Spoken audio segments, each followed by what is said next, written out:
اللہ کی اتنی نعمتیں ہیں، اگر کوئی شمار کرنا چاہے تو شمار نہیں کر سکتا،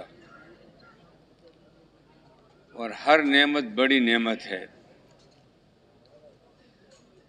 لیکن نعمت کی قدر اس وقت معلوم ہوتی ہے جب وہ نعمت نہ ہو۔ جہاں پہ پانی زیادہ ہے وہاں پہ آدمی کی نگاہ اللہ کی طرف نہیں جاتی کہ اللہ پاک نے ہمیں کتنا پانی دیا ہے، کتنا آسانی سے دیا ہے۔ یہ تو پھر جو ایسا علاقے میں جانا جہاں تشکیل ہو جائے، جہاں میلوں دور پانی لانا پڑتا ہے، پھر آدمی کو احساس ہوتا ہے کہ کتنی بڑی نعمت اللہ نے ہمیں دی ہے۔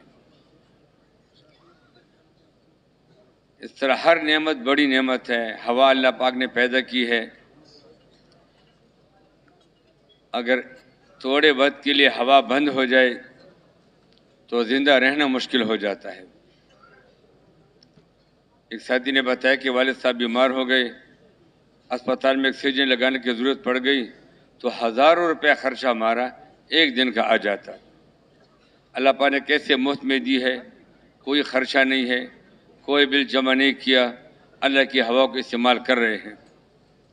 سورج اللہ کی نعمت ہے، سورج سارے استعمال کر رہے ہیں، کتنے زمانے سے استعمال کر رہے ہیں۔ ابھی نہ اس کی روشنی میں فرق آیا ہے، نہ کبھی ڈیوٹی میں کمی بیش آئی ہے، اللہ کے امر سے چل رہا ہے۔ یہ جب رات کو سورج نہ ہو، اندھیرا ہوتا ہے، پھر آدمی کو روشنی کی قدر ہوتی ہے۔ اس طرح ہر نعمت بڑی نعمت۔ پھر انسان کے اپنے جسم کے اندر کتنی نعمت اللہ نے رکھی ہیں۔ اس زبان سے ہم کتنے سارے دن بولتے رہتے ہیں، کبھی خیال بھی نہیں ہے اس خالق مالک کا شکر ادا کریں جس اللہ پاک نے ہمیں زبان میں گویائی دی ہے۔ کتنے ہمارے بھائی ایسے ہیں، زبان ہے بیچارے بول نہیں سکتے، اپنے دل کا حال کسی کو بتا نہیں سکتے۔ کتنے ہمارے بھائی ہیں، کان ہیں، سن نہیں سکتے۔ جب لوگ آپس میں باتیں کرتے ہیں، یہ حیران پریشان کے چہروں کو دیکھتے ہیں کہ پتہ نہیں کیا بات کرتے ہیں، کس کی بات کرتے ہیں، کوئی بیچاروں کو پتہ نہیں ہوتا۔ ہم ماشاءاللہ زبان بھی سارا دن استعمال کرتے رہتے ہیں، کان بھی استعمال ہوتے رہتے ہیں، کبھی اتنے بھی نہیں سوچا جس خالق مالک نے یہ نعمت دی ہے اس کا کم از کم شکر تو ادا کریں۔ آنکھیں کتنی بڑی نعمت ہے، چلتے ہیں، پھرتے ہیں، دیکھتے ہیں۔ یہ تو ان کو قدر معلوم ہے جس بیچاروں کی آنکھیں ہیں، بینائی ہی نہیں ہے اس کے اندر، دیکھ نہیں سکتے۔ کوئی پتہ نہیں چلتا کہ میں جو قدم اٹھا رہا ہوں یہ کسی درخت سے ٹکراؤں گا یا کمبے سے ٹکراؤں گا یا کسی گھڑے میں پاؤں پھسلے گا، کوئی پتہ بیچاروں کو نہیں چلتا۔ جب تک دوسرا ہاتھ سے پکڑ نہ لے راستے کا پتہ نہیں چلتا۔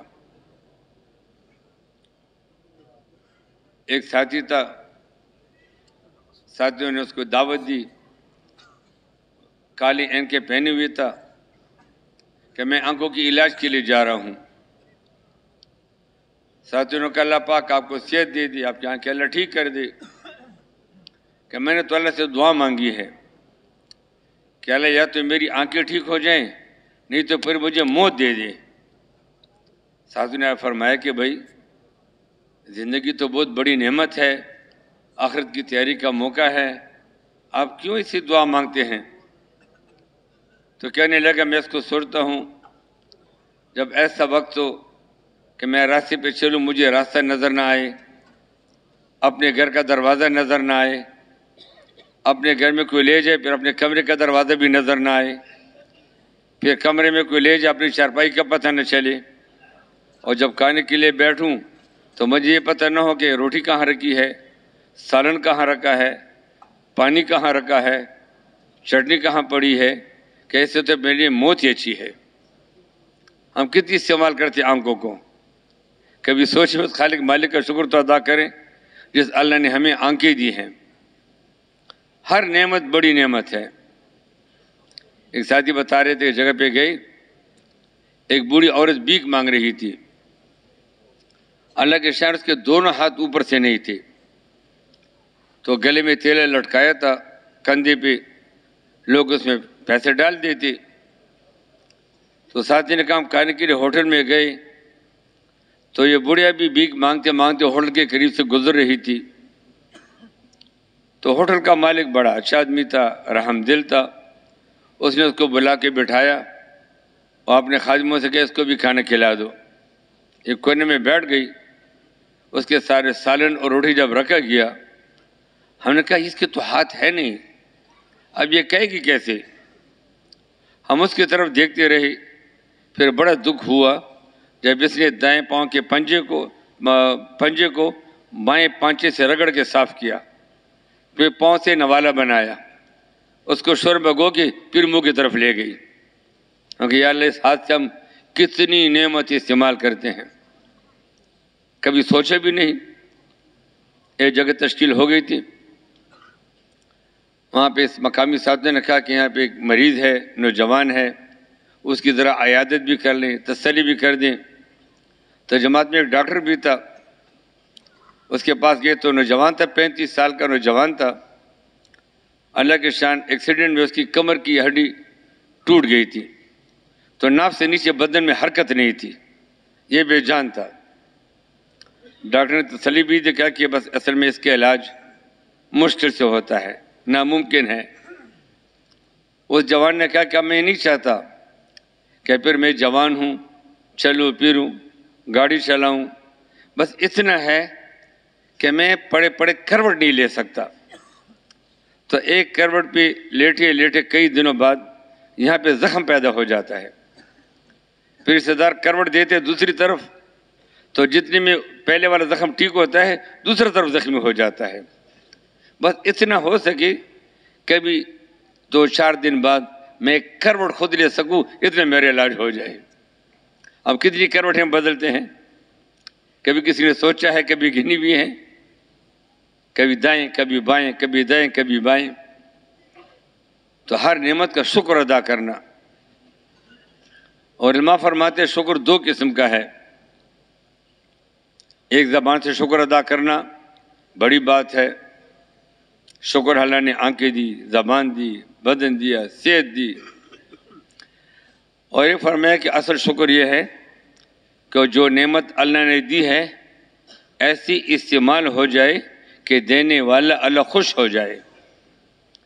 آنکھ کا شکر یہ ہے آنکھ ایسی استعمال ہو جیسے اللہ چاہتے ہیں، زبان ایسی استعمال ہو جیسے اللہ چاہتے ہیں. ایسا نہ خدا نخواستہ جس اللہ نے زبان دی ہے اسی زبان سے اللہ کو ناراض کر دے.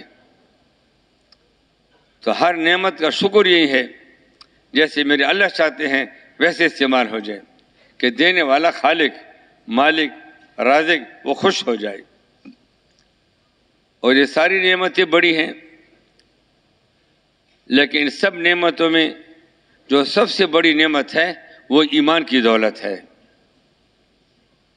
ایک آدمی کو سب کچھ مل جائے، صحت بھی ٹھیک ہے، مال بھی ہے، کوٹھی بھی ہے، گاڑیاں بھی ہیں، خادم بھی ہے، لیکن بیچارے کے پاس ایمان نہیں ہے، یہ آدمی ناکام ترین انسان ہے، سب کچھ کے ہوتے ہوئے ناکام ہے. کیونکہ بیچارے کو پتہ نہیں ہے موت کے بعد اس کے ساتھ کیا ہونے والا ہے.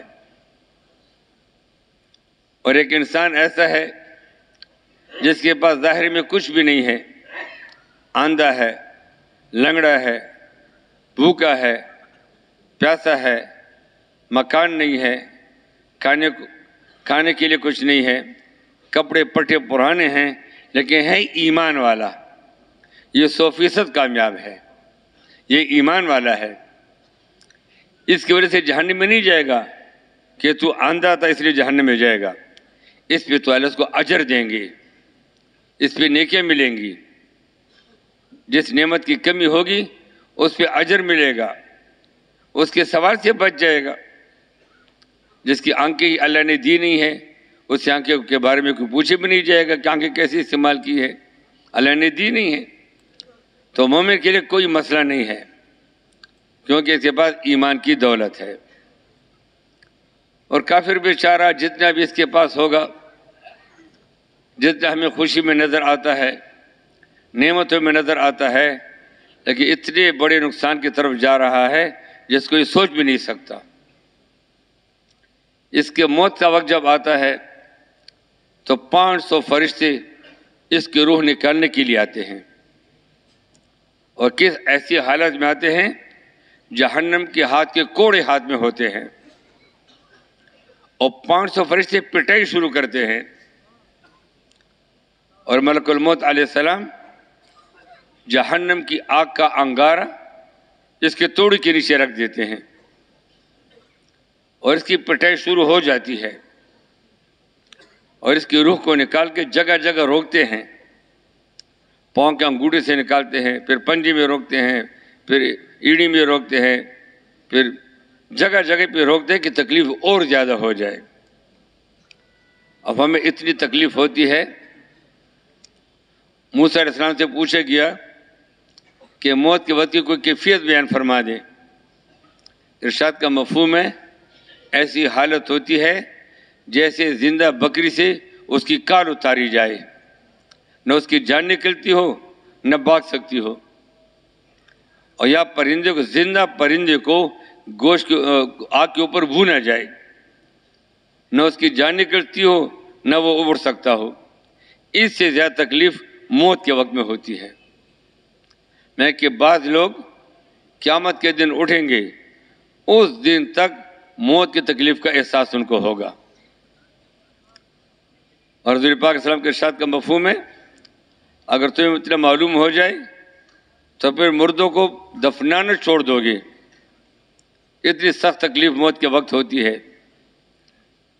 تو جو بغیر ایمان کے گیا، اب یہ بیچارہ اس کی تکلیف شروع ہو گئی، اور پھر جب روح نکلتی ہے جسم کو بددعا دیتی ہے، بدن روح کو بددعا دیتا ہے کہ تیری وجہ سے میں ہلاک ہو گیا۔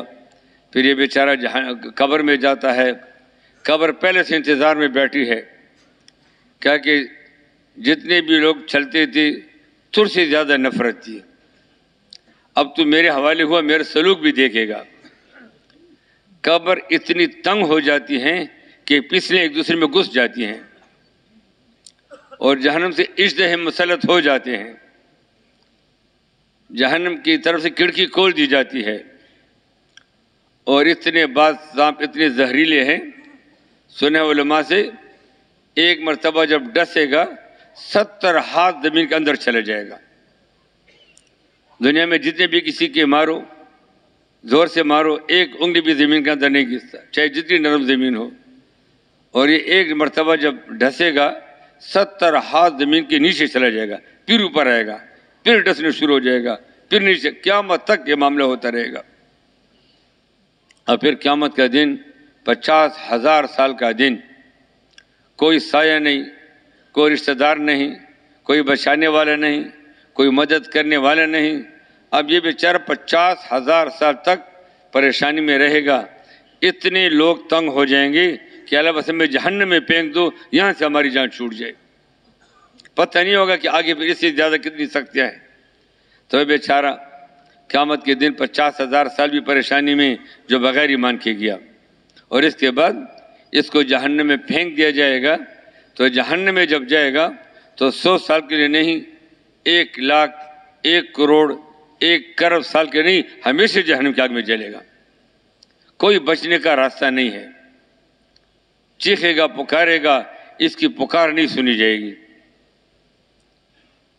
کتنے عرصہ بھوک کی وجہ سے مانگے گا، اب پھر اللہ جل شانہ کئی سال، 100 سال بعد فرشتوں کو کہیں گے ان کو کھانا کھلا دو، تو کھانا کھلانا بھوک بٹھانے کے لیے نہیں، تکلیف بڑھانے کے لیے ہوگا۔ تو زکوم دے دیا جائے گا، جب نوالا لے گا حلق میں پھنس جائے گا، نہ اگل سکے گا نہ نگل سکے گا، پھر چیخ مارے گا، پانی پانی، کتنے 100 سال چیختا رہے گا۔ پھر اللہ فرشتوں کو کہے پانی پلا دو، تو پانی تکلیف کم کرنے کے لیے نہیں، بڑھانے کے لیے پلایا جائے گا۔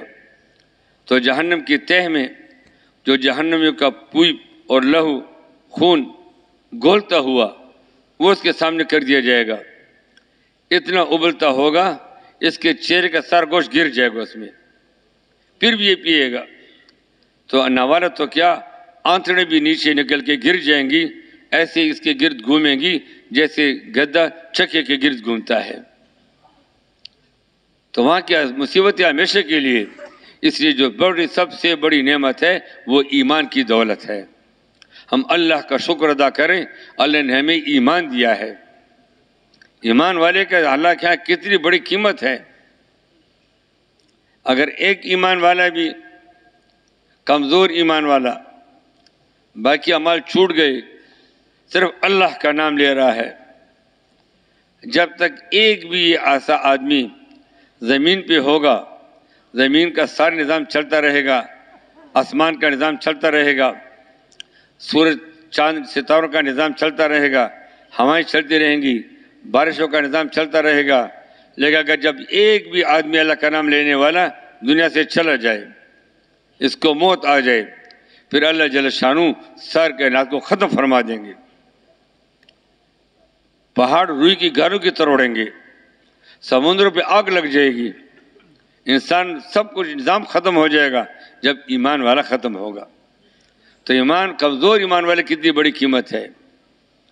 ہمیں جو کمزور ایمان والا گناہگار مسلمان اور یہ گناہ کرتے مر بھی گیا، پھر حساب کتاب کے بعد جہنم میں بھی چلا جائے گا، کچھ عرصہ بعد وہاں سے اللہ پاک نکال لیں گے اور صرف معمولی ایمان کی برکت سے اس دنیا سے 10 گنا بڑی جنت کا مالک اللہ بنا دیں گے۔ اس کا چوکیدار نہیں ہوگا، اس کا مالک بنا دیا جائے گا۔ تو ایمان والے کے تو مزے مزے ہیں۔ ایمان والا بیمار ہو گیا، کوئی عیادت کے لیے آ گیا کہ آپ کی صحت کا کیا حال ہے، اتنی خیر خبر لی، 70,000 فرشتے اس کی مغفرت دعا میں لگ جاتے ہیں جس نے عیادت کی ہے۔ تو جب عیادت کرنے والوں کو اتنا ملے گا تو جو مریض ہے اس کو اللہ کتنا اجر عطا فرمائیں گے۔ تو ایمان والے کے تو مزے مزے ہیں۔ میں ایک جیب میں چیز رکھ دی، بھول گیا، دوسری جیب میں تلاش کرنے لگا، اس میں بھی گناہ معاف ہو جاتے ہیں۔ اور جب یہ ایک ایمان والا جب دنیا سے جائے گا ایمان والا، تو پھر اس کی جب موت کا وقت ہوتا ہے، اس کے استقبال کے 500 فرشتے آتے ہیں، ہاتھ میں جنت کے گلدستے ہوتے ہیں، مختلف خوشبوئیں ہوتی ہیں، اور ہر فرشتہ اس کو خوشخبری سناتا ہے۔ 500 فرشتے خوشخبری سناتے رہتے ہیں، فلاں باغ مبارک، فلاں محل مبارک، فلاں حور مبارک، فلاں نہر مبارک، یہ مبارکباد دیتے جاتے ہیں۔ اور ملک الموت علیہ السلام جنت کا ریشمی رومال مٹھ سے بھرا ہوا توڑی کے نیچے رکھ دیتے ہیں، اور جنت کا منظر سامنے کر دیا جاتا ہے۔ جیسے گھر میں جب بچہ روتا ہے تو گھر والے فوراً اس کے کھلونے اس کے سامنے کر دیتے ہیں، یہ کھلونا دیکھو، یہ کھلونا دیکھو، کہ کھلونوں کے دیکھ کر یہ رونا بھول جائے۔ تو جب ایمان والے کی روح نکالنے کا وقت ہوتا ہے، جنت کا منظر سامنے کر دیا جاتا ہے، وہاں کے باغات، وہاں کے چشمے، وہاں کے نہریں، وہاں کے پرندے، اس کو دیکھ کر اس کی روح ایسی بے چین ہو جاتی ہے نکلنے کے لیے، جیسے کہ پنجرے کے اندر پرندہ نکلنے کے لیے بے چین ہوتا ہے۔ اور جب یہ نکلتا ہے، روح نکلتی ہے، ایک دوسرے کو دعا دیتی ہے، اور ایسے نکلتی ہے جیسے آٹے میں سے بال نکالا جاتا ہے۔ اور پھر جب اس کے دفنانے کا وقت آتا ہے، اس خوش قسمت ایمان والے کی گھر سے لے کے اس کی قبر تک فرشتے قطار میں کھڑے ہوتے ہیں، اس کے لیے دعا استغفار کرتے ہیں، اس کے لیے دعائیں کرتے ہیں، اس کے استقبال کرتے ہیں۔ کتنا بڑا استقبال ہے مومن کا، فرشتے استقبال کے لیے کھڑے ہیں قطار بنا کے۔ یہاں جب کوئی بڑے افسر آتے ہیں، لوگ بچوں کو کھڑا کر کے پھول گلدستے دے کے تو 15 20 100 بچے کھڑے ہو جاتے ہیں، اور یہ خوش قسمت انسان ایمان والا اس کے گھر سے لے کے قبر تک دونوں طرف فرشتے قطار میں کھڑے ہوتے ہیں۔ اور پھر جب قبر میں جاتا ہے، قبر کہتی تیرا آنا مبارک ہے، بہت اچھا کیا جو تو آیا، جتنے لوگ چلتے تھے تجھ سے محبت تھی، اور تو میرے حوالے ہوا، میرے بہترین سلوک دیکھے گا۔ میں اتنی قبر کھل جاتی ہے جہاں تک اس کی نگاہ پہنچتی ہے، جنت کی کھڑکی کھول دی جاتی ہے، ہماری خوشبو شروع ہو جاتی ہے، مزے کی زندگی شروع ہو جاتی ہے۔ اور پر قیامت کا دن پتہ نہیں کب قیامت آئے گی۔ آدم علیہ السلام کے زمانے سے لوگ قبروں میں پڑے ہیں، ایسے بھی خوش قسمت ہوں گے جب قیامت کے دن اٹھیں گے کہیں گے کہ ہمیں تو ادھوری نیند سے اٹھایا گیا, ابھی تو ہماری نیند بھی پوری نہیں ہوئی. اور پھر قیامت کا 50,000 سال کا دن اللہ پاک ان ایمان والوں کے لیے ایسے بھی خوش قسمت لوگ ہوں گے, اللہ کے عرش کے سائے کے نیچے ہوں گے, کیونکہ اللہ کے عرش کے سائے کے علاوہ کوئی سائے نہیں ہوگا, دھوپ سر پہ ہوگی. یہ ایمان والے اللہ کے عرش کے سائے کے نیچے ہوں گے, مشق ٹولوں پہ تفریح کریں گے. اور فرمایا کہ 50,000 سال کا دن ان پہ ایسا گزرے گا جیسے صبح کی 2 رکعت سنتے پڑتی ہے, اتنا اللہ آسان کر دیں گے. پھر اللہ جل شانہ ان کو جنت بھیجیں گے, تو جنت جانے سے پہلے 5 نبیوں کی صفات اللہ دیں گے. آدم علیہ السلام جیسا اونچا قد اللہ عطا فرمائیں گے, داؤد علیہ السلام جیسی میٹھی آواز اللہ دے دیں گے, یوسف علیہ السلام جیسا حسن اللہ عطا فرمائیں گے, اور عیسیٰ علیہ السلام جیسی جوانی اللہ دے دیں گے, اور حضرت محمد صلی اللہ علیہ وسلم والی اخلاق اللہ عطا فرمائیں گے. اور پھر جنت میں 100 سال کے لیے نہیں, 1 ارب کرب سال کے نہیں, ہمیشہ جنت کے اندر رہے گا. مزوں کی زندگی ہوگی, خوشی کی زندگی ہوگی, کبھی سر درد نہیں ہوگا, کبھی بخار نہیں ہوگا, پریشانی نہیں ہوگی, لڑائی جھگڑا نہیں ہوگا, موت کا خطرہ نہیں ہوگا. موت تو ذبح کر دی جائے گی. جنت اور جہنم والوں کے بیچ میں کہ آئندہ کے لیے موت کا خیال ہی ختم ہو جائے. ایمان والے خوش ہو جائیں گے کہ دنیا میں جو خوشی آتی, ہم ڈرتے موت آ کے خوشیاں چھین لے گی, اب تو موت ہی ختم ہو گئی ہے. ہمیشہ کے لیے مجھ سے ہمیشہ کے لیے خوشیاں, کبھی نہ ختم ہونے والی زندگی, کبھی نہ ختم والی نعمتیں, ایسی نعمت اللہ دکھائیں گے جس میں کوئی کمی نہیں آئے گی. ایک جنتی اپنے باغ میں تخت پہ بیٹھا ہوگا, اوپر سے پل جھکے ہوئے ہوں گے, منہ کے قریب پرندے سامنے سے اڑتے ہوں گے. پھر پرندے خود اس کے سامنے آئیں گے کہ مجھے کالے, میں نے سلسبیل کے چشمے کا پانی پیا ہے. کوئی پرندہ آئے گا کہ میں نے جنت الفردوس کی گھاس چری ہے, مجھے کالے. اور ایمان والا جیسے چاہے گا, جس پرندے کو چاہے گا دل میں آئے گا, ویسا ہی بنا ہوا شوربے والا جیسے چاہتا ہے اس کے سامنے ہوگا. اور جب وہ پرندہ کھا کے مزے لے گا, پھر جب اس کی ہڈیاں پھینک دے گا, اللہ پاک اس کو سمجھانے کے لیے کہ تیرے کھانے سے تیرے جنت کا پرندہ کم نہیں ہوا, اللہ دوبارہ پرندوں کو پیدا کر کے اڑا دیں گے. کھانے کے بعد بھی کمی نہیں آئی, کھانے کی کمی نہیں, پھلوں کی کمی نہیں, ایک ایک سیب کو کھاتا رہے گا, ایک لقمے میں ایک مزہ, دوسرے لقمے میں دوسرا مزہ کر 40 سال تک ایک پھل کو کھاتا رہے گا, ختم نہیں ہوگی. کوئی پیٹ خراب نہیں ہوگا, کوئی درد نہیں ہوگا, کوئی پریشانی نہیں ہوگی, مزے ہی مزے کی زندگی ہے. یہ ایمان کے ساتھ جانے والوں کے لیے ہمیشہ کی نعمتیں ہیں. تو اللہ نے ہمیں ایمان دیا ہے, ہم اللہ کا شکر ادا کریں, بہت بڑی نعمت ہے. اب اللہ نے ہمیں دنیا کے اندر موقع دیا ہے ایمان بنانے کے لیے, ایمان بڑھیا ایمان بن جائے. ایمان تو ہے, اعلیٰ سطح کے ایمان بن جائے, مضبوط ایمان بن جائے. ہمارے لیے نمونہ حضرات صحابہ کرام ہے. ہمارے جو حکم ہے ایسا ایمان لاؤ جیسے یہ لوگ ایمان لائے ہیں, یعنی صحابہ کرام ایمان لائے ہیں, ایسے ایمان کا ہم سے مطالبہ ہے. یہاں الحمدللہ ایمان ہے. ایک ساتھ سمجھانے کے لیے فرما رہے تھے کہ ایمان تو ہے, لیکن ایک آدمی ہے 30-35 سال کا نوجوان ہے, باہر منڈی میں جا کے 2 من کی بوری کندھے پہ اٹھا کے ٹرک پہ چڑھا دیتا ہے, کوئی تھکاوٹ محسوس نہیں کرتا, کوئی پریشانی نہیں ہوتی, ادھر سے بھاگ ادھر جائے ادھر جائے. اس کو لوگ آدمی کہتے ہیں, جوان کہتے ہیں, آدمی کہتے ہیں, انسان کہتے ہیں. اور ایک آدمی ہے 95 سال کا بوڑھا ہے, فالج کا مریض ہے, چارپائی پہ پڑا ہے, اپنے تقاضے کے لیے جا نہیں سکتا, اپنا کھانا خود کھا نہیں سکتا, اپنے سے مکھی ہٹا نہیں سکتا. اس کو بھی انسان کہتے ہیں, آدمی کہتے ہیں. اور دونوں میں فرق ہے کہ نہیں ہے؟ ایک صحابہ کی ایمان, ایک ہمارے ایمان. ایمان ہمارا ہے اتنا ضعیف, ہماری آنکھوں کو غلط جگہ دیکھنے سے روک نہیں سکتا, ہماری زبان کو جھوٹ سے روک نہیں سکتا, طاقت اس کے اندر نہیں ہے. زبان کو غیبت کرنے سے روک نہیں سکتا, پاؤں کو غلط جگہ جانے سے روک نہیں سکتا, زور نہیں ہے. ایک صحابہ کی ایمان تھا ماشاءاللہ پہاڑوں جیسی ایمان, کوئی پرواہ نہیں, کوئی بات آ جاتی پریشانی نہیں ہوتی تھی. حضرت عمر رضی اللہ عنہ کے زمانے میں ایک مرتبہ ایک پہاڑی سے آگ نکلی, لاوا نکلا, عنقریب مدینہ کو جلا لیتا. حضرت عمر رضی اللہ عنہ کے پاس اطلاع آئی, سامنے صحابہ بیٹھے تھے, تو اس میں حضرت تمیم داری رضی اللہ عنہ سے فرمایا کہ جا کے آگ کو بجھا لو.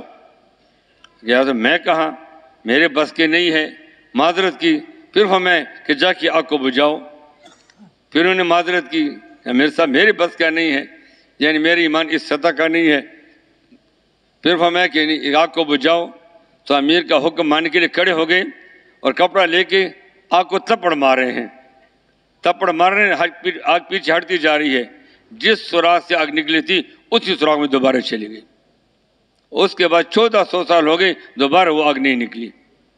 ابھی بھی جو حجان صاحبان گئے ہیں وہاں کے پتھر کالے ہیں، جلے ہوئے ہلکے پتھر ہیں، لیکن صحابی کو اللہ پاک نے ایسی ایمان دیا تھا کوئی اثر نہیں لے رہے آگ کا.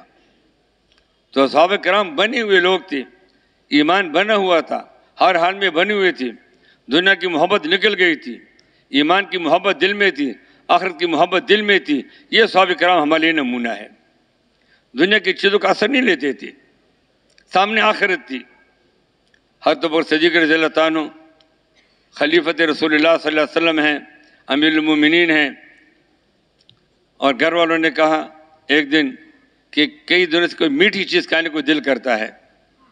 اب کہا میرے پاس تو پیسے نہیں ہیں، دام نہیں ہے کہ خرید لوں.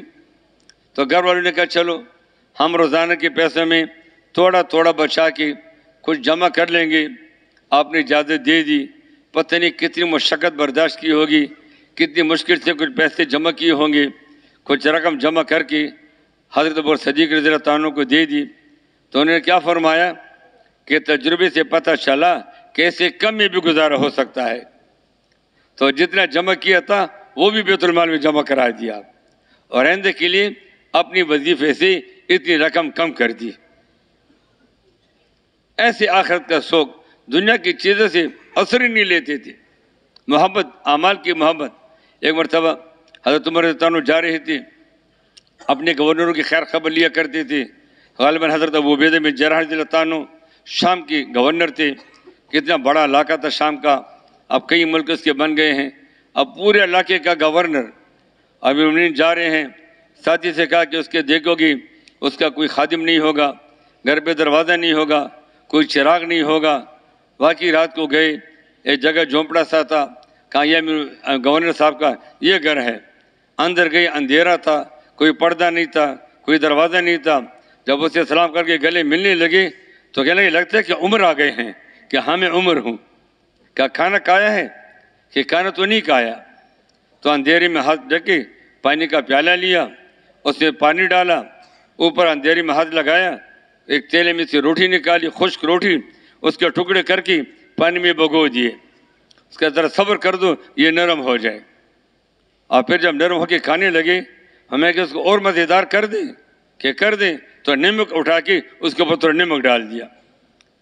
اور یہ گورنر ہیں اور حضرت عمر رضی اللہ عنہ امیر المومنین ہیں، اور ساری رات اس بات پہ روتے گزار دی کہ حضور کے زمانے میں ہماری ایمان کی جو سطح تھی وہ باقی نہیں رہی. سر اس پہ رو رہے ہیں، آپس میں گزار رہے ہیں. تو دنیا کی محبت دل سے نکل گئی تھی، بنے ہوئے لوگ تھے.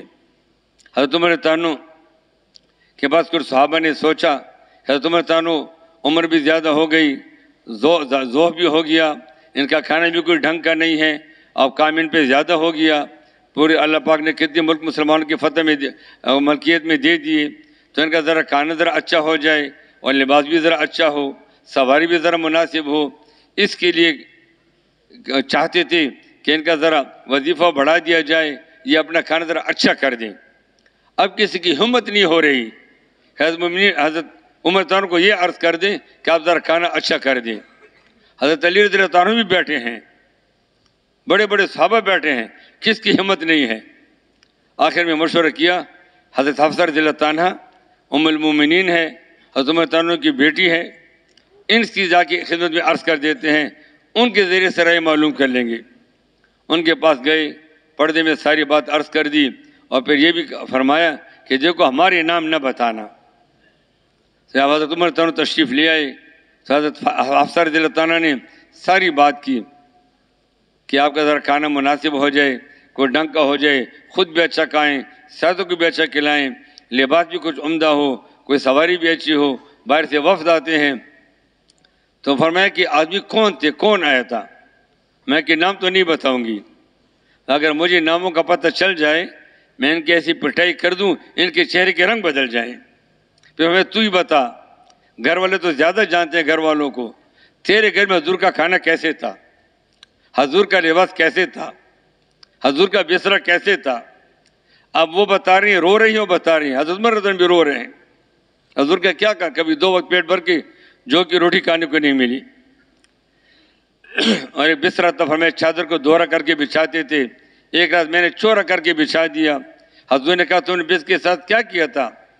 میں نے اس کی اور تو کچھ نہیں کیا, اس کو چورا کر کے بچھایا تھا.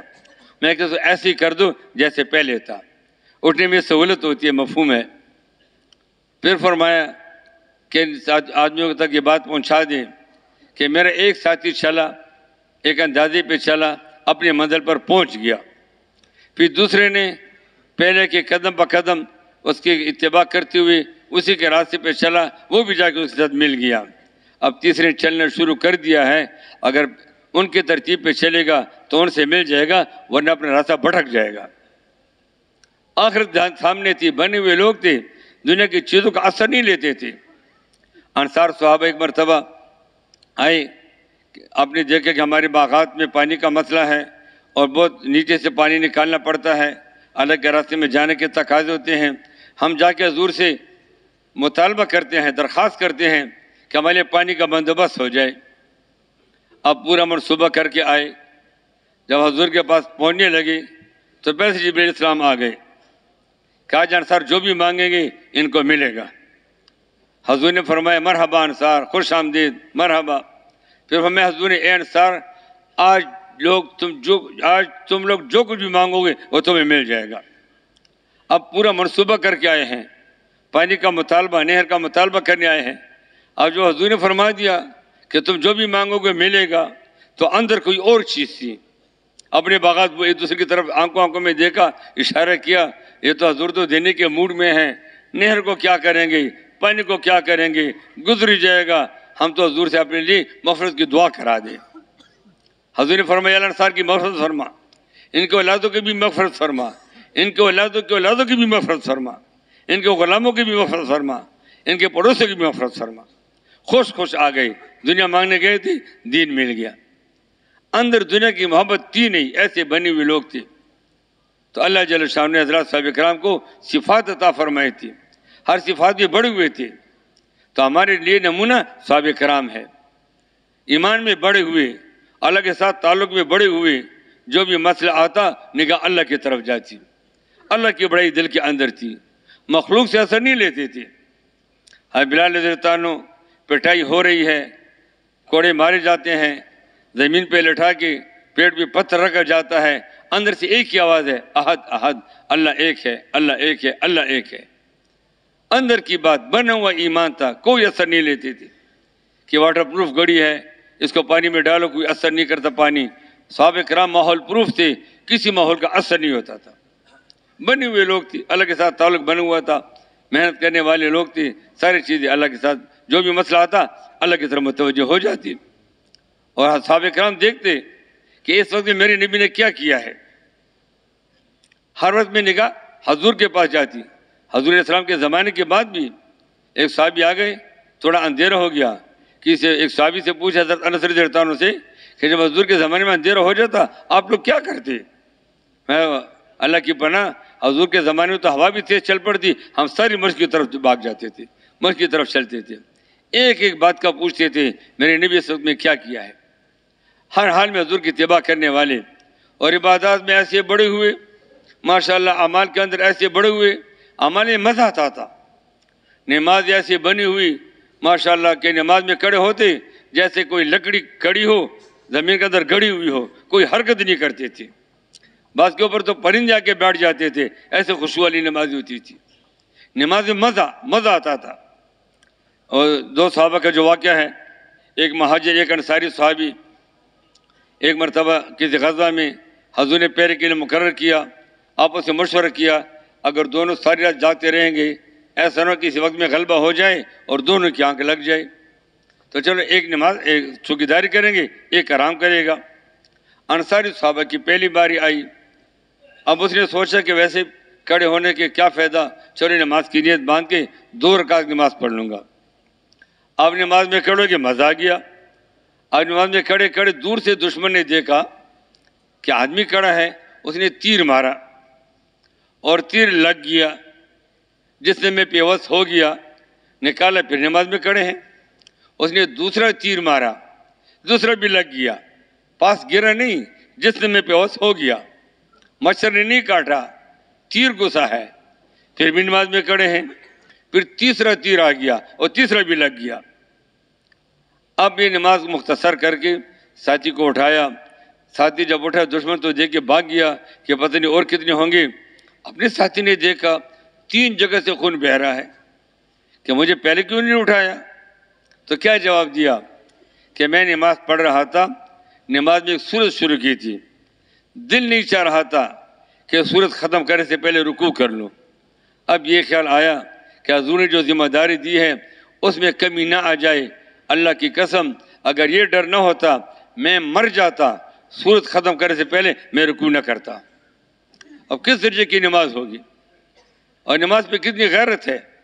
نماز میں تھوڑا خیال ادھر ادھر ہو گیا، اپنے باغ میں صحابہ کھڑے، نفل نماز ہے، تھوڑا خیال ادھر ادھر ہو گیا، سلام پھیر کے اس نماز یہ بھول گیا کہ کون سی رکعت ہے، حضور کے پاس گئے، اس باغ سے میری نماز خراب ہو گئی، اس باغ میں اللہ کے نام پہ صدقہ کرتا ہوں، اس باغ کو رہنے نہیں دینا جس نے میری نماز میں خلل ڈالا ہے۔ کوئی دنیا کی قیمت نہیں ہے، نماز کی قیمت ہے۔ مسئلہ آئے نماز کی طرف متوجہ، نگاہ اللہ کی طرف۔ بدر کی رات حضور نے نماز پڑھتے گزاری، دشمن 1000 سے زیادہ، صحابہ 313، اسلحہ بھی نہیں، تیاری کر کے بھی نہیں آئے، لڑائی کا ارادہ ہی نہیں تھا، اور کافر تیاری کر کے آئے، سامان جہاد کا، لڑائی کا سامان لے کر آئے، مقابلہ کے لیے آئے۔ اب حضور پاک علیہ السلام نے مدینے آدمی نہیں بھیجے، مکہ مکرمہ دور تھا، انہوں نے وہاں سے مدد منگوائی، مدینہ قریب تھا، حضور نے مدینہ آدمی نہیں بھیجے۔ ہاں بدر کی رات نماز میں گزار دی، دعا میں گزار دی، مانگتے رہے، ہاتھ اٹھا کے مانگتے رہے، چادر گر جاتی، حضرت صدیق پھر چادر اٹھاتے، پھر روتے روتے مانگتے رہے، حتیٰ کہ حضرت صدیق کو طرد، یا رسول اللہ بس کر دے انشاءاللہ اللہ نے دعا قبول کر لی ہے۔ اتنا مانگا، حکم آیا کہ 1000 فرشتے بھیج رہا ہوں، 3000 فرشتے، 5000 فرشتے، اللہ فرمائے میں خود تمہارے ساتھ میدان میں ہوں۔ اللہ کی مدد آئی، اللہ پاک نے مسلمانوں کو فتح دے دی، ان کے 70 قیدی ہو گئے، 70 مارے گئے، باقی بھاگ گئے۔ تو اللہ کی طرف نگاہ جاتی تھی۔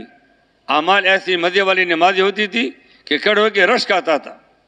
تو نمازیں بنی ہوئے لوگ تھے، اور اللہ پاک نے ایسی صفات دی تھی کہ جو بھی چیز ہوتی پوچھتے اس وقت میں اللہ کا حکم کیا ہے، نبی کا طریقہ کیا ہے، ذکر کرتے مزہ آتا، ذکر میں اللہ کا نام لینے مزہ آتا تھا، جیسے ہمیں کھانوں میں مزے آتے ہیں، صحابہ کرام کو اللہ کا نام لینے میں مزہ آتا تھا۔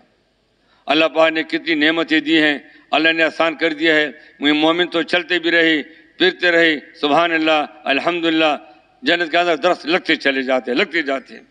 سبحان اللہ کہاں، جنت میں درخت لگ گیا، اور کتنے درخت لگ گیا، 100 سال تک گھوڑا دوڑے اس کا سایہ ختم نہیں ہوگا۔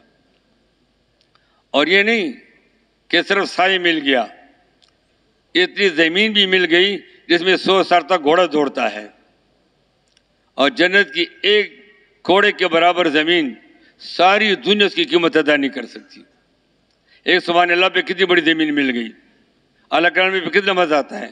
اور صحابہ تو ایسے ذکر کرتے تھے، بعض جگہوں پہ جب گئے کافروں کے ہاں اور تکبیر کہی، ان کے محل ہلنے لگے، گھبرا گئے کہ تم کیا کہہ رہے تھے، انہیں پھر ذکر شروع کیا، پھر محل ہلنے لگے۔ ایسے اندر والی بات تھی، ایسا ذکر تھا، ساری چیزیں متاثر ہو جاتی تھی۔ اور اللہ پاک نے ایسے اخلاق دیے، حضور والے پیارے اخلاق صحابہ کو اللہ نے دیے، ہر صحابی ایک دوسرے پہ جان قربان کرنے کے لیے تیار تھا، دوسرے کو خوشی کی جگہ میں دوسروں کو آگے کرتے، راحت کی جگہ میں دوسرے کو آگے کرتے، تکلیف کی جگہ میں خود آگے ہو جاتے تھے۔ ہمدردی دل کے اندر تھی، خود بھوکا سونا مہمان کو کھانے کھلاتے تھے، پورا گھرانہ بھوکا سو جاتا مہمان کو کھانے کھلاتے، جان دے دیتے، دوسرے سے پہلے پانی نہیں پیتے تھے، پہلے یہ مسلمان پانی پی لے پھر میں پیوں گا، موت آ گئی، نزا کا وقت ہے، جان دے دی تو اس سے پہلے پانی نہیں پیا۔ ایسے اخلاق اللہ نے بنائے تھے۔ مفتی صاحب رحمۃ اللہ علیہ فرمایا کرتے تھے کہ جیسے اگر مدینہ میں 1000 آدمی ہیں تو ایک کا غم 999 کا غم ہوتا، ایک کی خوشی 999 کی خوشی ہوتی تھی۔ انصار مہاجر نے کیسے اللہ پاک نے اخلاق دیے تھے، کیسی سخاوت دی تھی۔ مہاجرین مکہ مکرمہ چھوڑ کر آ گئے، اپنے کاروبار چھوڑ کر آ گئے، بھرے ہوئے گھروں کو چھوڑ دیا، سامان کو چھوڑ دیا اور بیچارے مدینہ منورہ آ گئے۔ اب مدینہ منورہ والوں نے اپنے بھائی بنا لی حضور کی ترتیب پہ۔ اب آگے کہ یا رسول اللہ ہماری آدھی زمینیں ان کو دے دیں، آدھی ہماری ہو گئی، آدھی میں یہ کھیتی باڑی کریں، آدھی میں ہم کریں گے۔ کہا کہ صحابہ کو تو یہ تو تاجر ہیں، کھیتی باڑی میں تجربہ نہیں ہے، چلو کہ تمہارے پاس رہیں، کھیتی تم کرو اور جو نفع ہو جائے وہ آپس میں تقسیم کرو۔ اب اتنے بڑے دل والوں کوئی ہوگا کہ زمینیں ہماری ہیں، محنت بھی ہم کریں، وغیرہ آدھا ان کو دیں گے، آدھا ہم لیں گے۔ ایک صحابی کو حضرت عبدالرحمن بن عوف عنہ جس کے حصے میں آ گئے، بھائی بن گئے، اس نے کہا کہ دیکھ بھائی یہ میرا مکان ہے، آدھا تیرا آدھا میرا، یہ میرے باغات ہیں، آدھے تیرے آدھے میرے، اور میری 2 بیویاں ہیں، اگر تو چاہتا ہے میرے کو طلاق دے کے فارغ کر کے عدت کے بعد تو اسے نکاح کر لینا۔ اس نے کہا تمہاری بیویاں تمہیں مبارک، تمہارا مکان تمہیں مبارک، تمہاری عزت تمہیں مبارک، ہمیں تو بازار کا راستے دکھا دے۔ تو بنے ہوئے لوگ تو ایسے ماحول بنا ہوا تھا۔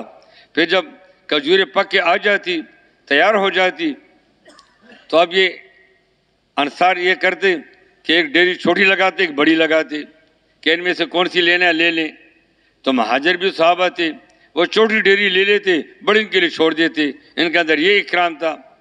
جب انہوں نے دیکھا کہ اسے مسئلہ حل نہیں ہوا تو پھر انصار نے یہ ہیلہ شروع کیا، جب 2 ڈیریاں کھجوروں کی لگاتے، ایک میں نیچے پتے اور خوش شاخیں رکھ لیتے، اس کے اوپر تھوڑی کھجوریں ڈال لیتے، وہ ڈیری بڑی نظر آتی تھی، اور دوسری خالص کھجور ہوتی تھی وہ تھوڑی نظر آتی تھی۔ تو صحابہ مہاجر صحابہ وہ تو تقوی کی بنیاد پہ وہ چھوٹی ڈیری لے لیتے، زیادہ کھجور کے پاس چلی جاتی، تھوڑے انصار کے پاس رہ جاتی۔ ٹھکانہ دیا، اس لیے تو حضور نے ان کے دعائیں دی ہیں۔ تو ایسے بھائی چارہ بن گیا تھا، ایک دوسرے پر جان قربان کرنا صحابہ کے لیے آسان تھا۔ اب یہ صفات ہر مسلمان کے اندر آ جائے، یہ ایمان والا ہے، یہ قیمتی ہے، اللہ کے اس کی قیمت ہے، اللہ کے یہاں کتنی بڑی اس کی قیمت ہے، یہ دل کے اندر عزم تھا، دوسروں کو فائدہ پہنچانے کا عزم تھا۔ ایک صحابی سنے بازار میں گئے اونٹ خریدنے کے لیے، منڈی میں گئے، وہاں بھی منڈیاں ہوتی لگتی تھی، تو ایک اونٹ پسند آیا، قیمت پہ بات نہ بن سکی، جس قیمت پہ لینا چاہتا تھا اس قیمت پہ وہ دینے کو تیار نہیں تھا۔ یہ جا کے اور اونٹ تلاش کرنے لگا، سارا دن گزرا، طبیعت کا اونٹ ملا نہیں ہے۔ آخر سوچ کے وہی اونٹ لے لوں گے جو پہلے دیکھا ہے، اونٹ وہ اچھا ہے، اس قیمت میں مناسب ہے۔ جب دوبارہ ادھر آ گیا وہ آدمی جا چکا تھا، پھر کہا پھر دوبارہ آنا تو مشکل ہے، کسی پوچھے اس کا گھر کہاں ہے کہ فلاں جگہ گھر ہے۔ رات کو پوچھتے پوچھتے اس کے گھر پہنچا، رات کو نہ اس نے کوئی بات کی نہ اس نے کوئی بات کی، اس نے مہمانی کی، اکرام کیا، کھانا کھلایا۔ صبح جب فارغ ہو گئے اس نے کہا میں اس لیے آیا تھا کہ جو اونٹ کل آپ کے ساتھ بات ہو رہی تھی تو جس قیمت پر آپ دینا چاہتے تھے میں اسی قیمت پہ لینے کے لیے تیار ہوں، مجھے وہ اونٹ چاہیے۔ تو گھر والے نے کہا، صحابی نے کہا کہ ناراض نہ ہونا، تو رات کو ہمارے گھر آ کے مہمان بن گیا، ہم ہمارے گھر میں کھلانے کے لیے کچھ بھی نہیں تھا، میں نے اسی اونٹ کو ذبح کیا، اس کا گوشت آپ کو کھلایا ہے، کم قیمت پہ نہیں دیا۔ اب مہمان آ گیا، اللہ کا مہمان آ گیا، اور یہ اللہ کے راستے کا مہمان نہیں ہے، اونٹ لینے کے لیے آیا ہے، گاہک ہے، لیکن آ گیا مہمان بن گیا، اس کے لیے سارا اونٹ ذبح کر دینا ان کے لیے آسان تھا۔ ایسے دل کے اندر محبت تھی، یہ مسلمان ہی، یہ ایمان والا ہے۔ اور پھر جو اللہ کے راستے کے مہمان ہو ان کا جو اکرام کرے گا ان کو کتنے، اس پہ کتنا ملے گا۔ یہ اللہ نے اس کو قبول کیا ہے۔ میرا کوئی مہمان آ جائے اور میرا کوئی پڑوسی اس کو کھلا دے پلا دے، مجھے کتنی خوشی ہوگی، مہمان میرا تھا اس لیے میں ہمارے مہمان کو خوش کیا ہے۔ تو جو اللہ کے مہمان کے اکرام کرے گا اللہ کتنے خوش ہوں گے۔ جو آتی اس لیے ہیں، نہ کوئی کاروبار ہے نہ کوئی پشاور میں سیر تفریح کے لیے آتے ہیں کہ ہم فلاں جگہ دیکھ لیں، بازار دیکھ لیں اور کارخانے دیکھ لیں، بیچارے جہاں تشکیل ہو جاتے ہیں وہاں چلے جاتے ہیں۔ اللہ ہی کے لیے آئے ہیں, اللہ کے کام کے لیے آئے ہیں. جب ان کا لوگ اکرام کریں گے اللہ کتنے خوش ہوں گے. تو صحابہ کے اندر صفت تھی, اپنے پر اوروں کو ترجیح دیتے تھے اگرچہ خود محتاج ہوتے تھے. تو اس لیے اور اللہ جل شانہ نے اخلاص کی دولت صحابہ کو عطا فرمائی تھی. جو بھی عمل کرتے نگاہ اللہ کی طرف جاتی, میں نے اللہ کے لیے کرنا ہے. ایک موقع پہ حضرت عمر رضی اللہ عنہ کے ہاں غنیمت کا بہت سامان آیا. اس میں قیمتی بکسا ہوتا ہے جو بادشاہ اپنے پاس ایسے وقت میں رکھتے ہیں کہ اگر باغ سے کچھ بھی نہ ہاتھ نہ آئے, یہ چھوٹا بکسا بھی لے جاؤں تو ساری زندگی بادشاہوں کی طرف گزار سکوں گا. ہیرے جواہرات بڑی قیمتی اس کے اندر ہوتے ہیں. تو رات کے اندھیرے میں ایک آدمی آیا, اس نے اس بکسے کو بیت المال پہ پھینک دیا. تو جو نگہبان اس نے کہا بھائی تو کون ہے, نام تو بتا.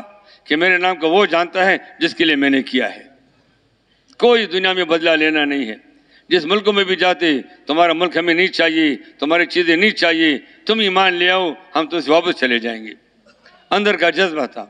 اور اللہ پاک نے صحابہ کرام کو حضور کی ایسی اتباع دی تھی کہ ہر حمل میں حضور کی اتباع کرنے والے. اور پھر رسول پاک علیہ السلام جو امت کا غم لے کر آئے تھے, اس میں بھی حضور پاک علیہ السلام کے ساتھ پورے کے پورے شریک رہے. اندر کا غم جذبہ ساری دنیا کے اندر دین زندہ ہو جائے. اور یہ جتنے بھی کافر مر رہے ہیں اور یہ بغیر ایمان کے مرے, یہ جہنم میں جائیں گے, یہ جہنم سے کیسے بچ جائیں, اس کا غم دل کے اندر لگا ہوا تھا. کوئی کھانے کا فکر نہیں, مکان کا فکر نہیں, آرام کا فکر نہیں.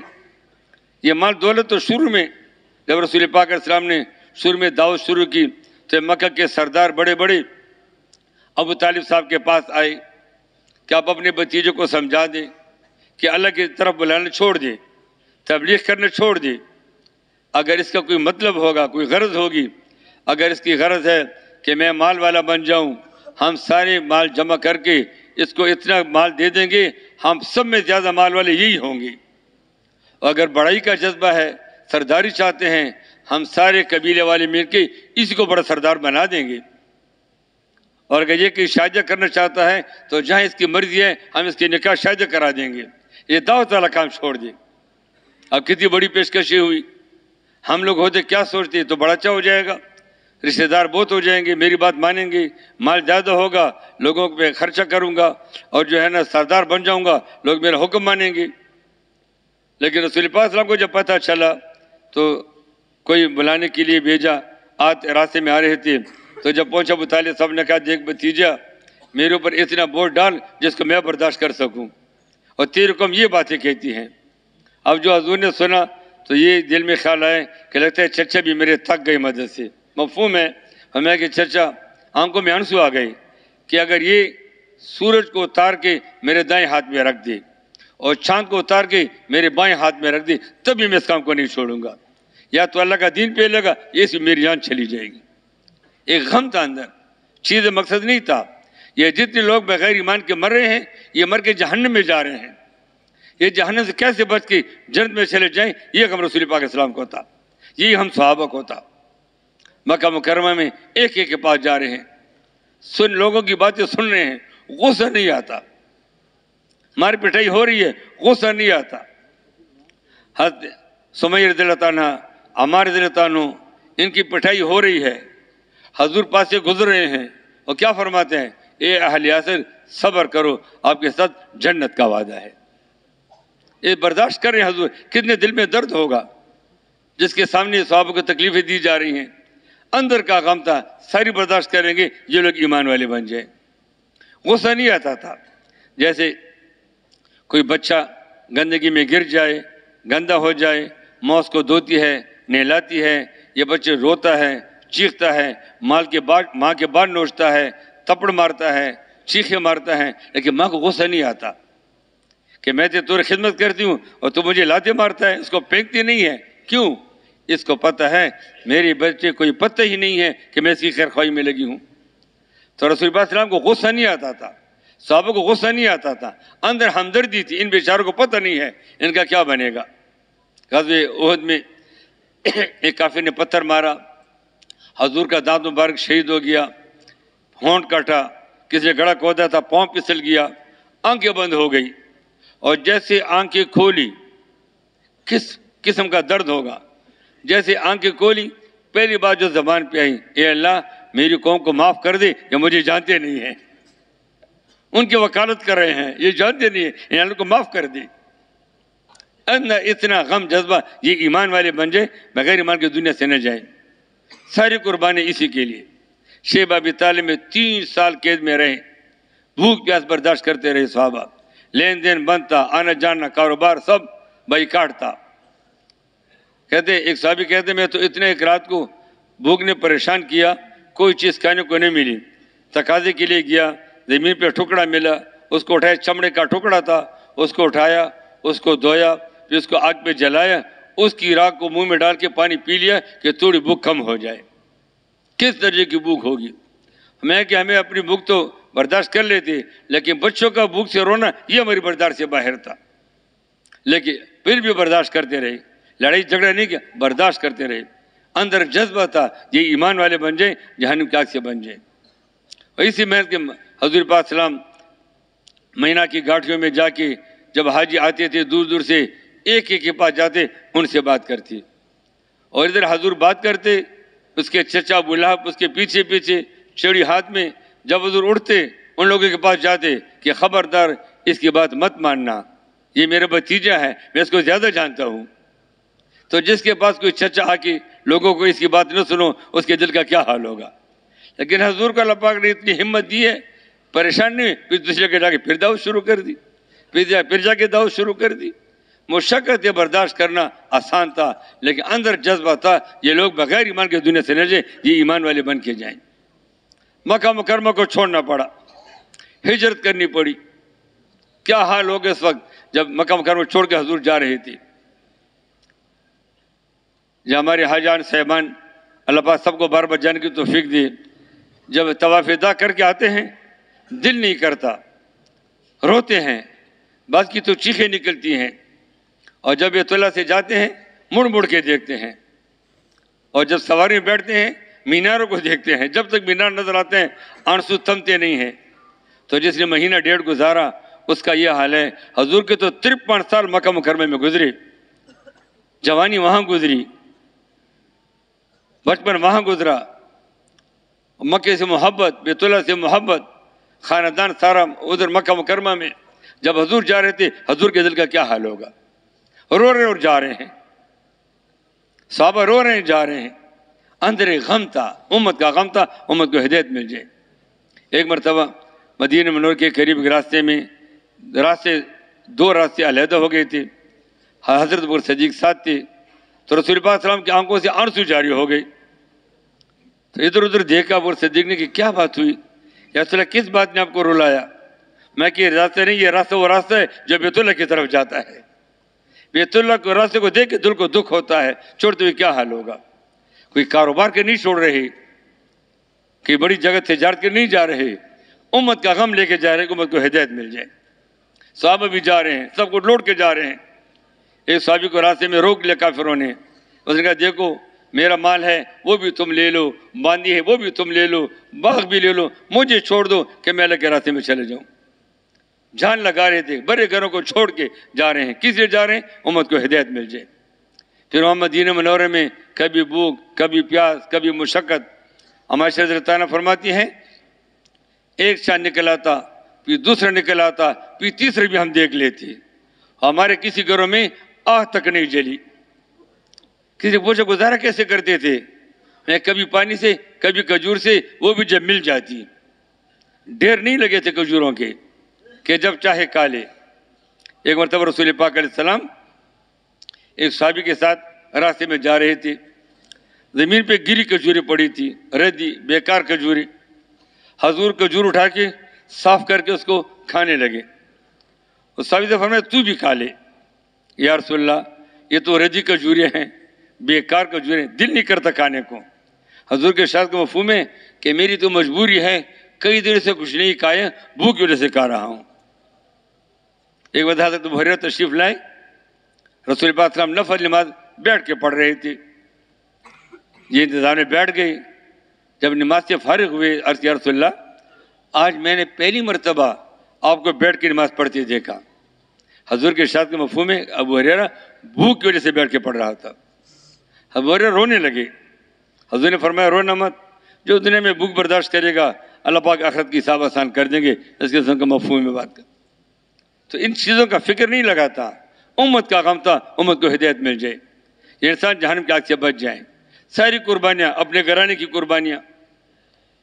احد کے اندر 70 صحابہ کی لاشیں پڑی ہیں. حضور کے دل پہ کیا گزرتا ہوگا. پھر حضور کے اپنے چچا حضرت حمزہ رضی اللہ تعالیٰ پڑے ہیں, جو چچا بھی تھے, دوست بھی تھے, ہم عمر بھی تھے. ایک باندی کا دودھ پیا تھا تو بھائی بھی تھے, رضائی بھائی بھی تھے دونوں. بڑی محبت تھی حضور کو. جب اس کی لاش کو ایس حالت میں دیکھا, سینہ چیرا ہوا, دل نکالا گیا, چھپایا گیا. حضور کبھی اتنے نہیں روئے تھے جب اس موقع پہ روئے ہیں. اور اللہ کی شان, اکثر جو شہید ہو گئے تھے وہ مدینہ منورہ کے تھے. ان کے خاندان گھرانے تھے, ہر گھر سے رونے کی آواز آ رہی تھی. اور حضور کا گھرانہ تو سارا مکہ مکرمہ میں تھا. یہاں تو حضور کی زبان سے نکلا کہ یار تو میرے چچے پہ رونے والے بھی کوئی نہیں ہے. پھر انصار کی عورتیں آ گئی, حضور نے منع کر دیا. اس وقت تک رونا منع نہیں تھا, حضور نے واپس کر دیا. تو ایسا دل, لیکن جس نے چچا کو شہید کیا ہے, جس وحشی نے, اس کے لیے بھی دل کے اندر جذبہ ہے کہ وحشی بھی جہنم میں نہ جائے, یہ بھی جنت میں چلے جائے. شروع میں تو فرما دے جس کو مل اس کو قتل کر دو, لیکن پھر وہ بھاگ گیا, نکل گیا, دوسرے ملک چلے گیا. اس کے پیچھے آدمی بھیجا, 1 مرتبہ 2 مرتبہ 3 مرتبہ. آخر رات کو آیا, رات کی تنہائی میں آیا, اندھیری میں آیا, چہرہ چھپایا. حضور کے مجلس میں آتے ہی کلمہ شہادت پڑھ کے چہرے کو کھول دیا. صحابہ نے دیکھا تلوار اٹھا لی. حضور نے کہا اس نے کلمہ پڑھ لیا ہے, اب یہ مسلمان ہو گیا ہے. پھر حضور نے فرمایا کہ یہ مجھے بتا تو نے میرے چچے کو کیسے شہید کیا تھا. کہتے دل تو نہیں کر رہا تھا, لیکن جب حضور نے فرمایا, جب میں قصہ کرنے لگا, پھر حضور اسی طرح رونے لگے. اور پھر کیا فرمایا کہ تیرے مفہوم ہے کہ تیرے تو گناہ معاف ہو گئے, لیکن ایک مہربانی کر کہ تم میرے سامنے نہ بیٹھا کر. جب میں تجھے دیکھ تو مجھے چچے یاد آ جاتے ہیں. صورت دیکھنے سے دل کو درد ہوتا ہے, لیکن جذبہ ہے کہ بھی جہنم سے بچ کر جنت میں چلے جائیں. اللہ نے اس کو صحابی بنا دیا. وحشی رضی اللہ عنہ صحابی بن گئے, اور ہم صحابی نے کتنی قربانی کی. سب سے بڑے دشمن تھے اس وقت مسلمہ کذاب بدبخت نے حضور کی زندگی نبوت کا دعویٰ کیا تھا. اس کے ہلاک کرنے کا ذریعہ اللہ پاک نے اس وحشی رضی اللہ عنہ کو بنا دیا, اس نے اس کو قتل کر دیا. اور پھر کہتا تھا کہ جہالت میں میں نے بہت بڑی ہستی کو میرے ہاتھوں شہادت ملی تھی, لیکن الحمدللہ اسلام کے بعد ایک بڑے بدبخت کے ہلاک کرنے کا ذریعہ بھی اللہ نے مجھے بنا دیا. تو اللہ اندر کا جذبہ تھا, صحابہ کے جذبے تھے. ملک مان نہیں چاہیے, چیزیں نہیں چاہیے, یہ لوگ ایمان والے بن جائیں, جانے سے بڑھ کر جنت میں چلے جانے والے بن جائیں. اندر کا رات کا رونا امت کے لیے, دن کا دوڑنا امت کے لیے. ہماری شریعت تعالیٰ فرماتی ہے رسول پاک صلی اللہ علیہ وسلم کبھی رات کو نماز تہجد میں اتنا روتے کہ روتے روتے ساری داڑھی تر ہو جاتی تھی, پھر گریبان پہ آنسو آ جاتے تھے. اب گاڑی تر ہونا آسان بات نہیں ہے. کبھی کسی کا باپ مر جائے, وہ اس کے اتنے روتا نہیں دیکھا ہوگا, اس کی ساری داڑھی تر ہو جائے, پھر گریبان پہ آنسو, سجدے میں جائے سجدے کی جگہ گیلی ہوتی. کیا غم تھا, کیا فکر تھا. امت کے لیے ساری چیزیں, برداشت, بھوک, تکلیف, مشقت. جس دن سے نبوت کا کام ملا, اور میرا بستر لپیٹ دو, بس میرے آرام کے دن ختم ہو گئے. حضرت خدیجہ رضی اللہ عنہ سے فرمایا پھر 23 سال مسلسل, کہ چلنا نہیں تھا, سال 7 مہینے نہیں تھے, 1.5 سال نہیں تھا, 23 سال تک مشقت, تکلیفیں, کبھی پیٹ بھر کے کھانے نہیں ملا, تکلیف, مشقت. اور آخری دن دنیا سے پردہ فرمانے کا تھا. حضرت فاطمہ رضی اللہ عنہ بڑی رو رہی تھی, ہائے میری باپ کی تکلیف. حضور کے شاد کا مفہوم ہے بیٹی رونا مت, بس آج کے دن کے بعد تیرے باپ پہ کوئی تکلیف نہیں آئے گی. 23 سال اسی غم میں گزارے. صحابہ بھی لگے ہوئے حضور کے ساتھ, صحابہ بھی قربانی پہ قربانیاں کر رہے ہیں, بھوک پیاس برداشت کر رہے ہیں, اللہ کے دن کے کام میں لگے ہیں. مرد بھی لگے ہیں, عورتیں بھی لگے ہیں, بچے بھی لگے ہیں. سب کا ایک ہی جذبہ تھا, اللہ کا دین زندہ ہو جائے. ہر صحابی دین کی محنت کرنے والا تھا. آنکھوں سے معذور ہیں, وہ بھی اللہ کے راستے میں جا رہے ہیں. حضرت عبداللہ ابن ام مکتوم رضی اللہ عنہ آنکھوں سے نابین ہیں, پھر بھی اللہ کے راستے میں جا رہے ہیں. عمر بن جمحور رضی اللہ عنہ پاؤں سے لنگڑے ہیں, لنگڑے پاؤں سے کہتے دل چاہتے ہیں لنگڑے پاؤں سے جنت کی طرف چلوں. حضور نے ارشاد بھی فرما بھی دیا کہ اللہ نے معذور پیدا کیا ہے, نہ جانے میں حرج نہیں ہے, پھر بھی نہیں, دل چاہتا ہے کہ لنگڑے پاؤں سے جاؤں. پاؤں نہیں جا رہے ہیں. کسی کی پہلی رات کی شادی ہے, اب تیاری میں شادی کر لی, اور صبح غسل کے لیے بیٹھ گئی.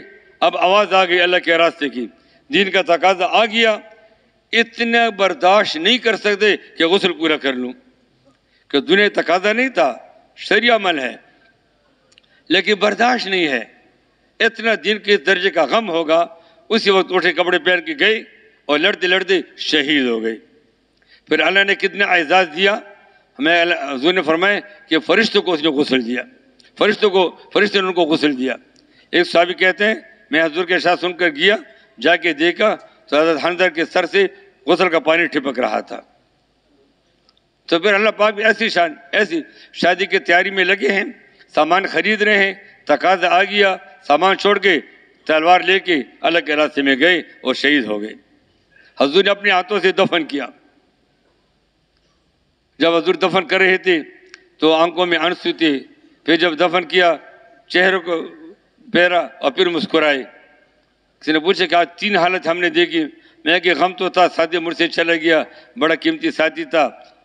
اور پھر جب اس کو قبر میں رکھا تو اس کی حوریں اس کے پاس دوڑتی ہوئی کھانے لے کے آنے لگی. جب آتے ہوئے ان کے پڑھنے سے کپڑا اٹھ گیا، اس لیے میں نے نظر پھیر لی. تو اللہ پاک نے ان کی ایسی ہمت دی تھی، ہر حال میں دین کا کام کرنے والے تھی. اس کو نہیں دیکھا کہ شادی ہے بعد میں دیکھو اور بعد میں تقاضے پہ چلے جاؤں گا، بلکہ جب 3 صحابہ کو کسی معمولی عذر سے ایک موقع پہ توڑے رہ گئے، غزوہ تبوک میں نہ جا سکے، اور صحابہ بڑے صحابہ ایک موقع پہ نہ جانے کی وجہ سے 50 دن تک حضور نے بائیکاٹ رکھا، صحابہ نے بائیکاٹ کیا. اللہ کے دین کے تقاضے سے رہ جانا کتنے بڑے نقصان کی بات ہے. اللہ پاک نے کی توبہ بھی قبول کر دی، برات کے اعلان بھی اللہ نے فرما دیا. تو عرض یہ کہ صحابہ دین کے کام کو اپنا کام سمجھے ہوئے تھے. کوئی آگے کوئی چیز نہیں ہے، جو حضور کے ارشاد ہے اس پہ جان دینا. ساری دنیا کے اندر پھیل گئی، جس کے پاس کھانے کو نہیں ہے اور کبھی پیٹ میں پتھر باندھ رہے ہیں اور کبھی ایک کھجور سے دن گزار رہے ہیں. جب ایک کھجور بھی نہیں، درخت کے پتوں کو پانی میں بھگو کے کھا رہے ہیں. اور کبھی پاؤں میں جوتے نہیں ہیں، جب چلتے چلتے پاؤں پہ چھالے پڑ گئے، پھر چھالے پڑ کے خون نکلنا شروع ہو گیا، پھر اپنے کپڑے پاڑ کے اس کے چیتڑوں کے لپیٹا اور پھر بھی اللہ کے راستے میں چلتے رہے. ایک عزم تھا، چیزیں نہیں تھی. اس عزم کی برکت سے اللہ نے ان صحابہ کو پوری دنیا کے لیے ہدایت کا ذریعہ بنا دیا، اور اللہ پاک نے کہاں کہاں پہنچا دیا. کوئی سواری نہیں ہے، بعض مرتبہ ایک سواری اور 10 سوار. ایک سوار ہوتا 9 پیدل چلتے، پھر ایک سوار ہوتا پھر 9 پیدل چلتے. ایسے سفر کیے اور کہاں تک پہنچ گئے؟ پاکستان تک صحابہ پہنچ گئے، افغانستان تک صحابہ پہنچ گئے.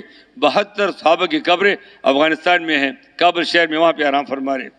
چین میں صحابہ کی قبریں، روس میں صحابہ کی قبریں، ازبکستان میں حضور کے چچزاد بھائی قسم بن عباس رضی اللہ عنہ، حضرت عباس رضی اللہ عنہ کے بیٹے حضور کے چچزاد بھائی، اور ازبکستان میں آرام فرما رہے ہیں. کہاں مدینہ منورہ اور کہاں ازبکستان سمرقند جو روس کا علاقہ رہ چکا ہے. اب کیسے گئے ہوں گی؟ بارش میں کیسے گئے ہوں گی؟ طوفان میں کیسے گئے ہوں گی؟ برف باری میں کیسے گئے ہوں گی؟ کھانے کا کیا کیا ہوگا؟ سواری کا کیا ہوگا؟ یا اونٹ ہوگا، گدہ ہوگا، خچر ہوگا، اور زمانے اور کیا تو زمانے میں. لیکن عزم کیا تھا؟ اللہ نے پہنچا دیا. ترکی میں صحابہ پہنچ گئے. اردن میں 35,000 صحابہ کی قبریں اردن کے اندر ہیں. عزم کیا تھا، اللہ نے پہنچا دیا. اور قیامت کے دن اپنی اپنی قبروں سے اٹھیں گے. کوئی روس سے اٹھے گا، کوئی چین سے اٹھے گا، کوئی کہاں سے اٹھے گا اللہ کے دین کے لیے. تو عزم کیا تھا، اللہ پاک نے اس کے عزم پہ ان کو ہدایت کا ذریعہ بنا دیا، پوری دنیا میں دین پھیلا دیا. اب اللہ جل شانہ نے محنت ہمارے دل میں لگائی ہے. ہم سارے حضور کے امتی ہیں. اب نبوت کا دروازہ بند ہو گیا، قیامت تک کوئی نبی آئے گا نہیں. اب یہ محنت ہر مسلمان کے ذمہ اللہ نے لگا دی ہے. ہر مسلمان حضور کا، ہر امتی حضور کے کام والا ہے. اب پوری دنیا میں دین کا کیا حال ہے اور کتنی محنت ہو رہی ہے، ملکوں میں جا کے پتہ چلتا ہے کہ کیا حالات ہیں. کتنے ملک کے مسلمان بیچارے کلمہ بھول گئے ہیں. چین کے اندر کتنے علاقے ہیں مسلمان ہیں کلمہ نہیں جانتے، مسلمان ہیں نماز نہیں جانتے. کئی جگہ پہ بتایا یہ سارا قبرستان جتنا ہے سب مسلمانوں کا ہے اور سارے بغیر جنازے کے دفن ہوئے ہیں. روس کے کتنے علاقے ہیں کوئی بیچارے کو پتہ نہیں ہے، اپنے خالق مالک کو نہیں جانتے. مسلمان بیچارے بھول گئے. یہ جماعت گرد کے 200 تک جمع ہو جاتے اور جب پوچھتے کلمہ کس کو آتا ہے تو ایک کو بھی کلمہ نہیں آتا تھا. پھر وہ بھی روتے تھے، یہ بھی روتے تھے. پھر افریقہ برازیل میں جا کے دیکھے کیا حال ہے. کہا کہ ہاں مسلمان بیچارے وہ اب تو الحمدللہ یہ ٹوٹی پوٹی محنت ہو رہی ہے. آپ حضرات کو اللہ پاک عمر برکت دے دے. آپ قربانیاں کر رہے ہیں اور ملک میں جماعتیں جا رہی ہیں تھوڑے وقت کے لیے. ابھی ہم نے کام کو کام سمجھا نہیں ہے. تھوڑا دفتر سے چھٹی لے لی, تھوڑی دکان سے چھٹی لے لی, تھوڑی گھر بار کو تھوڑی دیر کے لیے 7.5 منٹ کے چھوڑ کے نکل گئے. اس تھوڑی نکلنے کی اتنی برکت ہے الحمدللہ. پوری دنیا میں فضا بنا دی الحمدللہ. اب اس اجتماع پہ الحمدللہ 108 ملکوں کے لوگ آئے تھے اور پوری دنیا میں غالباً 195 یا 197 ملک ہیں. الحمدللہ 108 ملک اللہ پاک نے پہنچا دیا الحمدللہ. کہاں کہاں سے آ گئے, کیسے آ گئی, یہ آپ حضرات کی قربانی کی برکت ہے. وہاں پہ جا کے محنت کی, لوگ یہاں پر آ گئے الحمدللہ. اللہ کے احسان ہے. تو ٹوٹی پوٹی محنت ہے. اب اس تقاضوں کو دیکھ کے چلنے والے ہیں. پھر جب پوری کی پوری قربانی کے ساتھ چلیں گے اور صحابہ کی ترتیب پہ چلیں گے, پھر کتنی بڑی ہدایت کے وہ اللہ پاک چلائیں گے. کرغزستان میں پہلے جماعتیں گئی تھی 93-94 لگ بھگ, تو پورے ملک میں 17 مساجد تھی. اب 5000 زیادہ مساجد مسلح ہیں. مسجدیں بن گئی, پردے شروع ہو گئی, مزدورات ماشاءاللہ برقعے کے ساتھ پڑھنا شروع ہو گیا, مدرسے بن گئے, بچے عالم بن رہے ہیں, حافظ بن رہے ہیں الحمدللہ. یہ ٹوٹی پوٹی محنت کی اتنی برکات ہے. پوری دنیا میں اللہ پاک فضل سے کوئی نہ کوئی فضا بنی ہوئی ہے. تو اللہ پاک نے بہت بڑا کام دیا ہے. ابھی تک ہم نے اس میں کمی کی, اس میں توبہ استغفار کرنا. ہر کام کو ہم نے کام سمجھا, حضور کے کام کو کام نہیں سمجھا. ہر چیز کے لیے وقت ملتا ہے, دین کے وقت نکلنا مشکل ہو گیا. اب مسلمان کو کہنا پڑتا ہے کہ دین کا کام تیرا کام ہے, تو اللہ کے راستے میں چلا جا. یہ تو لوگوں کو اٹھانے والے تھے, مسلمان تو پوری دنیا کو اٹھانے والا تھا. اب کم قسمتی سے ہم خود سو گئے, اب لوگ ہمیں اٹھانے کے لیے آتے ہیں. ایسا دور, اب روس سے لوگ آتے ہیں, ہمارے گھروں میں پھرتے ہیں, ہمیں کہتے ہیں مسلمان مسجد میں آ کے دین کی بات سنو. چین سے لوگ آ رہے ہیں, افریقہ سے لوگ آ رہے ہیں, یورپ سے لوگ آ رہے ہیں, نئے مسلمان آ رہے ہیں اور دروازے پہ جا کے منت کرتے ہیں کہ اپنے نبی کے کام کو سنبھالنے کے لیے آ جاؤ. تو اگر ابھی بھی موقع اللہ پاک نے ہمیں دیا ہے, ابھی نیت کریں گے جتنا ہو تو استغفار کرنا. واقعی بڑا نقصان ہوا ہے, ہمیں تو احساس نہیں ہوتا. ایک جماعت ایک ملک میں گئی, ایک ساتھی اللہ پاک نے اسلام کی توفیق دی تھی, پھر وہ بڑا رو رہا تھا. کہا کہ آپ لوگ اگر پہلے آ جاتے, میرے والدین مجھ سے زیادہ اچھی بات ماننے والے تھے, وہ بیچارے بغیر ایمان کے جہنم میں چلے گئے. آپ پہلے آتے تو وہ بھی جنت میں چلے جاتے. کم از کم لاکھوں انسان روزانہ مرتے ہیں, ایمان کے ساتھ کتنے مرے اور بغیر ایمان کے کتنے مرے. اور جو بغیر ایمان کے مرا, یہ بیچارہ کہاں گیا, سیدھے جہنم میں چلے گیا. کوئی دوسری جگہ آرام کی نہیں ہے, سستانے کی جگہ نہیں ملی, مرتے ہی اس کی مصیبتیں شروع ہو گئی. اب ان پہ رحم کون کرے گا. نبیوں کا دروازہ بند ہو گیا, صحابہ دنیا سے چلے گئے ہیں. ہم بھی کہتے تبلیغ اچھا کام ہے, جب فارغ ہو گئے پھر کریں گے. لیکن ایک تو وہ لوگ ہیں جو دین کا کام کی پرواہ ہی نہیں ہے, پھر وہ خوش قسمت ایسے کہ نہیں دین کا کام کرنا چاہیے لیکن کوئی اور کر لے, اور یہ کہتے نہیں دین کا کام کرنی چاہیے اور مجھے کرنا چاہیے میرے ذمہ, لیکن جب میرا اور کوئی کام نہ ہو پھر میں یہ کام کروں گا. اگر اور تقاضا آ جائے پھر میں اس کو قربان نہیں کر سکتا. پھر ہاں سب کار سے فارغ ہو جاؤ, پھر یہ بہت اچھا کام ہے اللہ کے راستے میں جانا. ایک ہے صحابہ کی ترتیب پہ نہ جان کو دیکھا, نہ مال کو دیکھا, نہ گھر بار کو دیکھا, سب قربان کر کے اللہ کے راستے میں چلے گئے. اللہ پاک نے نمونہ ہمارے بنائی ہوا ہے.